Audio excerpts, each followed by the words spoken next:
Welcome back to Stuttering Sports. Today is June 3rd, 2021, and the topic for today is the Atlanta Hawks and why I think they are the future of the NBA. This take very obviously comes one day after the Hawks beat the Knicks in Game 5 to win the series in 5 games. And I really just want to talk about the Hawks team in general, their playoff stats, and then talk about their future because I think it is very bright. So without further ado, let's get right into it.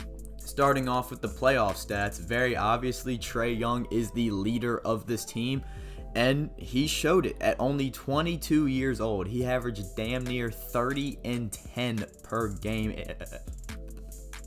in the playoffs, taking that villain role in New York. That was awesome to see. I love that rivalry that's sparking between the Hawks and the Knicks. Hopefully that keeps up, but with the NBA, you never really know, and that would be great for the league if that rivalry does continue. So, Trae Young taking that villain role and kind of playing the heel, that was so fun to me.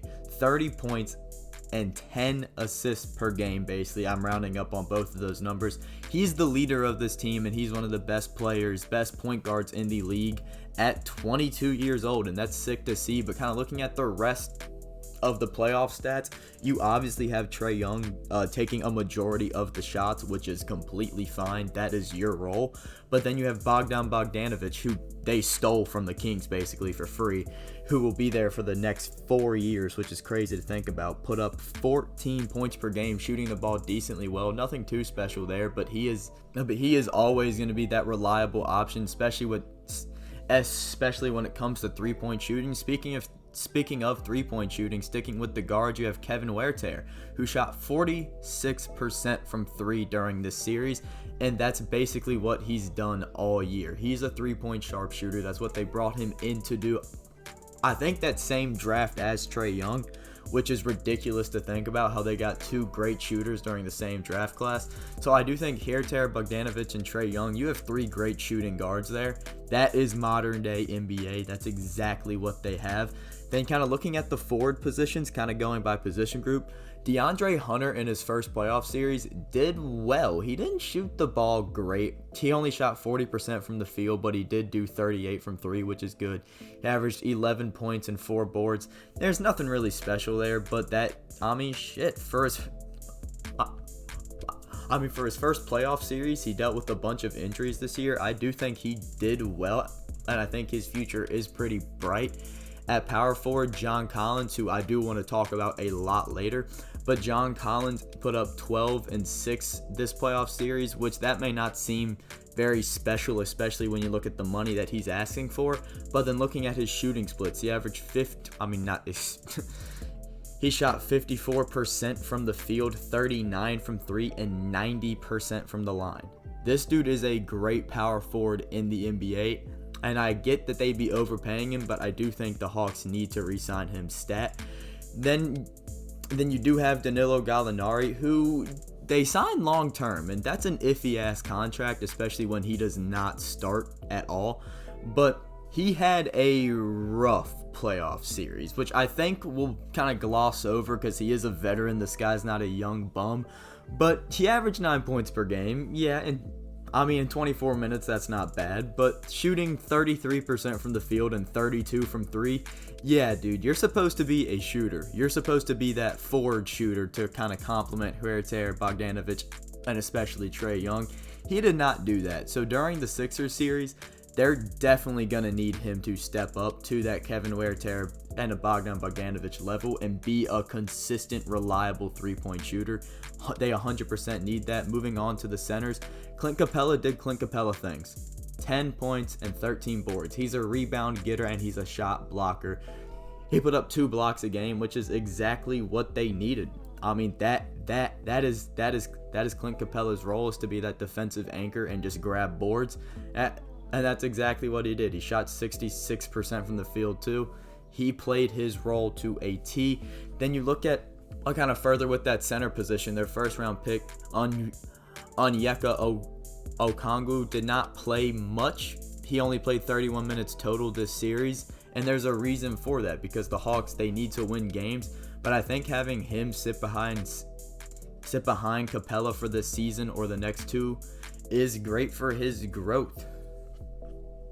I absolutely love when NBA teams have a healthy mix of veterans and young guys, and that's exactly what this Hawks team has. I do think at the point guard position, you don't need that mix because you have Trae Young. He kind of transcends that. He is awesome. But then when you look at the shooting guard spot, we already talked about Bogdanovic and Kevin Wareter. Bogdanovic isn't necessarily a veteran because he's only 28, but he's not a young guy. Kevin Wareter, he is the young guy. Looking at the forward spots, they do not have a veteran small forward. They do have both Deandre Hunter and Cam Reddish, but obviously Cam Reddish did tear his Achilles, so I'm hoping he comes back from that strong. Cam Reddish is an interesting player to me. He takes a lot of shots, but that guy's not efficient. So I'm hoping he comes back strong. But tearing his Achilles in his second year, that is very bad for growth. I hope the best for him, but I don't think it's going to work out with him, so they do need to pivot towards Deandre Hunter more than ever, basically. They have Danilo Galinari, who is that veteran presence that they needed, and John Collins is a young guy. He's only 23, but he is a beast. He is their number 2 option, and why wouldn't you re-sign your number 2 option? Like, I get in the NBA, you do overpay for players, and paying John Collins what he wants would be a massive overpay. So I think they should find a little middle ground there. But with the NBA, you're not just paying for their production, you're paying for stability. With the NBA, there's no fucking stability. And I plan on talking about this a lot more during the next few videos, right? I want to talk about the Pelicans plus the Celtics, so if you want to sub, stick around for that. But like, there is no stability. You need stability at your forward position. There are not that many great forwards, dude. Keep John Collins. Please keep John Collins. You need this guy long term. You should find a middle ground where you're good with paying him, because, I mean, hell, they're not paying that many players. Tony Snell's making $12 million, but he's a free agent this offseason. Lou Williams is making $8 million, but he's a free agent. You have Bogdanovic with 18, Danilo with basically 20, and Capela with 16. You're obviously going to pay Trae Young the supermax, but I think you should 100% pay John Collins somewhere within the 25 to 28 range. That would be a perfect salary for him. If you want to bump that up to 31, 32, 33, then you might just have to bite the bullet. That just is what that is. But then moving on to the center position now, after that little rant, I already talked about it. Capela, then Onweka Okongwu.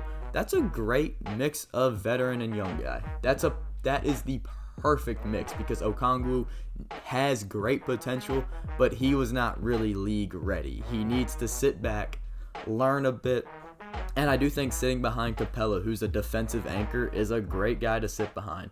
So I think the Hawks have one great potential, and let's just say their young guys start to falter a bit. They do have the veterans to back it up.